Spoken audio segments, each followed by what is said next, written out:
आज हम जिस देवी मंदिर का दर्शन करने जा रहे हैं उनके बारे में मान्यता है कि स्वयं शेर रात्रि के समय देवी माँ का दर्शन करने आते थे और जानेंगे कि कैसे देवी हजारे परिवार की कुल देवी होते हुए भी पूरे शहरवासियों की बड़ी देवी के नाम से जाने जाने लगी।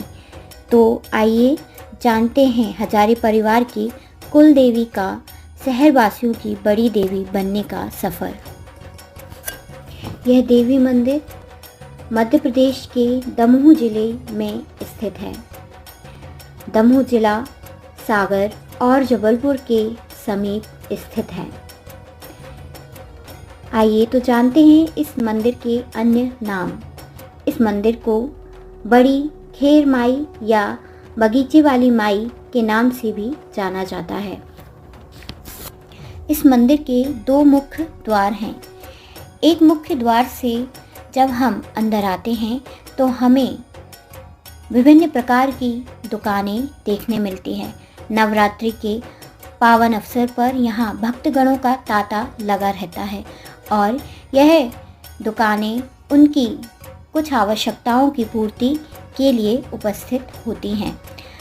हम इसे इस प्रकार भी समझ सकते हैं कि यहाँ एक छोटा सा मेला लगता है जो बच्चे, भक्त सभी के मन को हरने वाला दृश्य उत्पन्न करता है। जब हम पीछे की साइड से इस मंदिर के अंदर जाते हैं दुकानें उपस्थित मिलती हैं जिस पर हम पूजा की सामग्री खरीद सकते हैं। यह मंदिर दोनों तरफ से देखने पर बहुत भव्य और आकर्षक लगता है। मनोहारी दृश्य आपको अपनी साइड आकर्षित करता है। बनावट। मंदिर के पुजारी पंडित आशीष कटारे ने बताया कि पूर्वजों ने कहा है कि करीब 200 वर्ष पूर्व ठाकुर साहब की मनोकामना पूरी होने पर बड़ी देवी मंदिर को बनाने की कोशिश की गई, परंतु कुछ अड़चनों के कारण यह मंदिर नहीं बन पाया। इसके बाद सन 1979 में शहर के बाबूलाल गुप्ता ने मंदिर का जीर्णोद्धार कराया था और अब यह मंदिर नया स्वरूप लेता जा रहा है। अभी भी इस मंदिर में बनने का काम जारी है। आइए तो अब इस मंदिर की कुछ मान्यताओं के बारे में जानते हैं और हम साथ में ही यहाँ पर उपस्थित पंडित जी से भी बात करेंगे। मान्यता है कि 400 वर्ष पूर्व हजारे परिवार की कुल देवी को उत्तर प्रदेश के कानपुर जिले के कटहरा गांव से दमोह लाया गया क्योंकि उनका परिवार कटहरा गांव से दमोह आ गया था। माता की मूर्ति को भरे जंगल में उनके निवास स्थान पर स्थित किया गया। माता की मूर्ति तालाब के पास की जमीन पर स्थापित की गई जहां पर मां सरस्वती और मां महाकाली की मूर्तियां भी स्थापित की गईं। इसके बाद हजारे परिवार के द्वारा अपनी कुल देवी की निरंतर पूजा पाठ की गई। उनकी पूजा पाठ से प्रसन्न होकर माँ उनकी मनोकामना पूर्ति करने लगी और इससे आकर्षित होकर अन्य शहरवासी भी माँ के चमत्कार को देखने पहुँचे।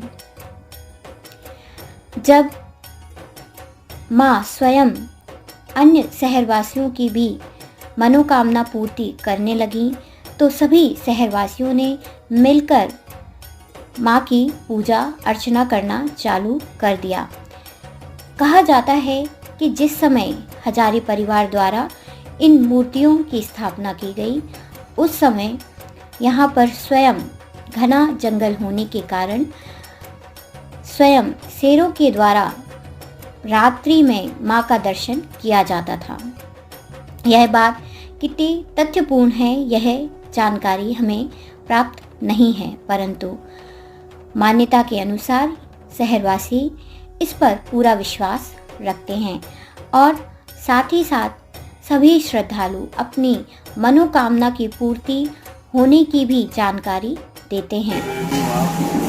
महालक्ष्मी, महासरस्वती, महाकाली ये उत्तर प्रदेश से यहाँ पे आई थी हजारी परिवार के द्वारा, उनकी कुलदेवी है और माता रानी नगरवासी का और सभी का कल्याण करती है और काफ़ी तादाद में भक्त लोग माता रानी पर विश्वास करके अपनी आस्था श्रद्धा के साथ पूजा भाव करने के लिए आते हैं। माता रानी सभी की मनोकामना पूर्ण करती है और सभी की आस्था है, जो भी मन्नत लेके माता रानी के पास आते हैं माता रानी सभी भक्तों की मनोकामना पूर्ण करती है। छोटी सी मढ़िया थी जिसमें माता रानी विराजमान थी और काफ़ी जंगल था यहाँ पे।